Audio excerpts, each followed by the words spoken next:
Actually यहाँ पे ये जो सारी चीजें वेबिनार में अभी चल रही है ना, वेबिनार में एक ही चीज चल रही है। कोई भी वेबिनार उठा के लो आप इंडिया का, उसमें यही बात समझाई जा रही है आपको, स्पेशली इनक्रेडिबल इंडिया से आपको ये समझाया जा रहा है कि आपको पैनिक नहीं होना है, आपको घबराना नहीं है। और मिस्टर ऐश ने आपको जो कहा, क्या कहा?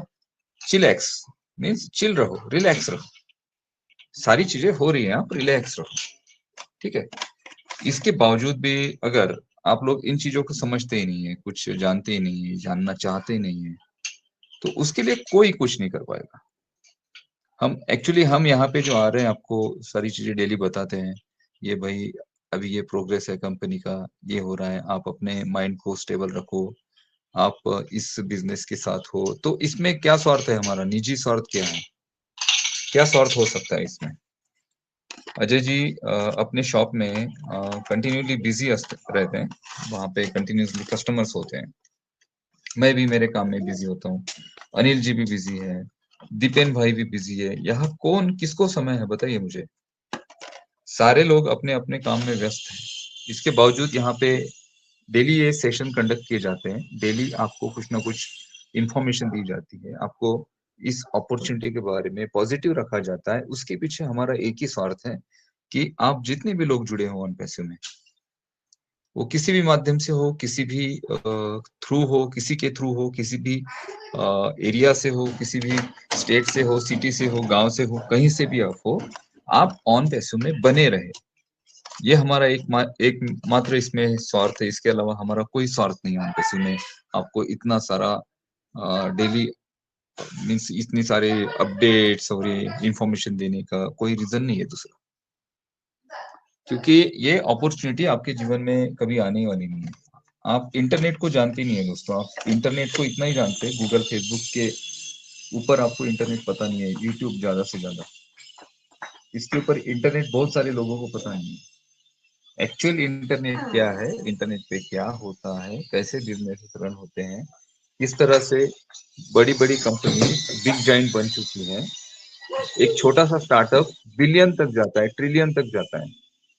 canva.com पे हम ये जो पोस्टर बनाते हैं ना जितेन भाई, canva.com पे एक्चुअली ये 2017-18 में ये कंपनी यूनिकॉर्न हो गई थी, और इसका स्टार्टअप बहुत बहुत छोटा स्टार्टअप था 2011-12 में। 7 से 8 साल में ये कंपनी यूनिकॉर्न बन गई। यूनिकॉर्न का मतलब होता है जो कंपनी पहले 10 साल हो चुके थे 2017-18 को, 2013 से 14 से फुल फेज में आई थी कंपनी। जो स्टार्टअप तो इनका बहुत पुराना था, बट ये जो 2013 से लेके 17 के बीच के ये 4 साल 4-5 साल है, 18-19 तक और 2 साल और बढ़ गए समझो, तो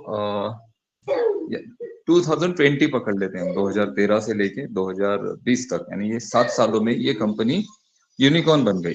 यूनिकॉर्न का मतलब होता है जो कंपनी अपने शुरुआती 10 सालों में 8,000 करोड़ इंडियन रुपीस में 8,000 करोड़ का बिजनेस कर लेती है, वो कंपनी यूनिकॉर्न कंपनी कहलाती है।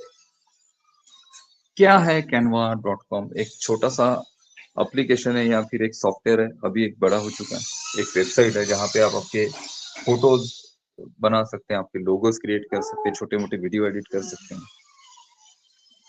canva.com पे जब ये सारी चीजें अपलोड हो रही थी 2013 में, तब हमने कहा यार इसको कौन यूज करेगा, इंटरनेट पे जाके वहां पे कौन डेटा यूज करेगा, डेटा कितना महंगा है। 2013 में डेटा महंगा था, हम ये सारी डिजाइनिंग जो है ना ये मैन्युअली करते थे एडोब फोटोशॉप पर या फिर कुछ जो प्रोफेशनल थे वो कोरल ड्रॉ पे डिजाइनिंग करते थे। बाद में क्या हुआ कि ये 2013 में canva.com 13-14 में इसकी बातें चलने लगी। ये एप्लीकेशन पता ही नहीं थी किसी को मार्केट में, जस्ट बातें हो रही थी कि भाई डिजाइनिंग के भी सॉफ्टवेयर आ रहे हैं जिसमें आप ऑनलाइन डिजाइन कर सकते हैं। तो हमारे लिए थोड़ा सा शॉकिंग था, यार ये कैसे पॉसिबल है, कौन करेगा ऑनलाइन डिजाइन करके, अब ये डेटा के कितने यूजेस, 250 या 260 रुपए में 1 GB डेटा मिलता था, 1 GB। मैं आइडिया का डेटा यूज करता था, 249 रुपीज का डेटा था वो, 1 GB पूरे महीने में 1 GB।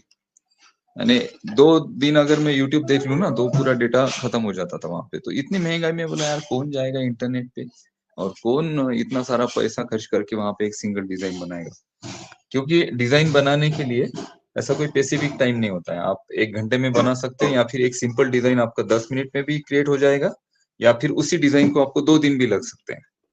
8-10 घंटे भी आप कंटिन्यू अगर बैठते हैं किसी ऑनलाइन डिजाइनिंग सॉफ्टवेयर पर, अगर वो कंप्लीट नहीं होता है तो उतना देर आप यूज करते हैं आपके डेटा को।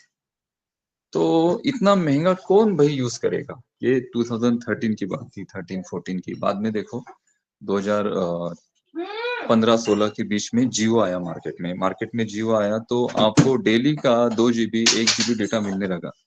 1 साल तो फ्री में दिया गया। तो जो लोग डिजाइनर नहीं थे, यहाँ पे क्या था, पहले जो प्रोफेशनल लोग थे ना वही डिजाइन कर सकते थे, जिनको इस फील्ड की आइडिया है।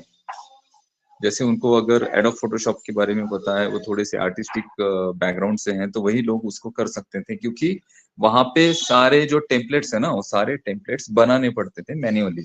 जैसा आपका जैसा इमेजिनेशन है वैसे वो डिजाइन क्रिएट होते थे। डिजाइनिंग जो भी आप कोई भी डिजाइन उठाओ उसमें एक आपका आर्टिस्टिक सेंस होना चाहिए और आपका इमेजिनेशन बहुत ज्यादा स्ट्रांग होना चाहिए। आप क्या इमेजिन करते हैं, आप कलर्स को किस तरह इमेजिन करते हैं, आप वहां पे जो टेम्पलेट्स यूज करते हैं, वहां पर जो एलिमेंट्स यूज करेंगे, छोटे छोटे बैकग्राउंड्स में आप कलर्स यूज करेंगे, उसमें आपका क्या सेंस है, आप कितना आर्टिस्टिक वे से उसको सोचते हैं, उस पर डिपेंड करता है कि डिजाइन किस तरह से बनता है। कोई भी डिजाइन सिर्फ डिजाइनर लोग बना सकते थे, लेकिन canva.com आने के बाद वहां पर रेडीमेड टेम्पलेट्स मिलने लगे। आप जाओ वहां पे अपने फोटोज को डालो, डिजाइन रेडी।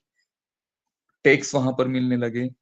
मैन्युअली अगर टेक्स्ट आपको देने हैं किसी डिजाइन पे, तो उसकी जो फॉन्ट है ना, आपके पास जो फॉन्ट है आपके कंप्यूटर में इंस्टॉल्ड, इसके अलावा फॉन्ट्स आपको इंटरनेट पर जाकर डाउनलोड कर कर उसे मैन्युअली आपके फॉन्ट सेक्शन में इंस्टॉल करने के बाद आपके कंप्यूटर के थ्रू उसे रन किया जाता था, उस फॉन्ट से लिखा जाता था। अभी आपको ऑनलाइन मिल जाते हैं फॉन्ट सारे। canva.com में बहुत सारे फॉन्ट्स है। इसके अलावा वहां पर आप इंपोर्ट भी कर सकते हैं कुछ फॉन्ट्स को। और वहां पे अगर कोई मैटर है ना तो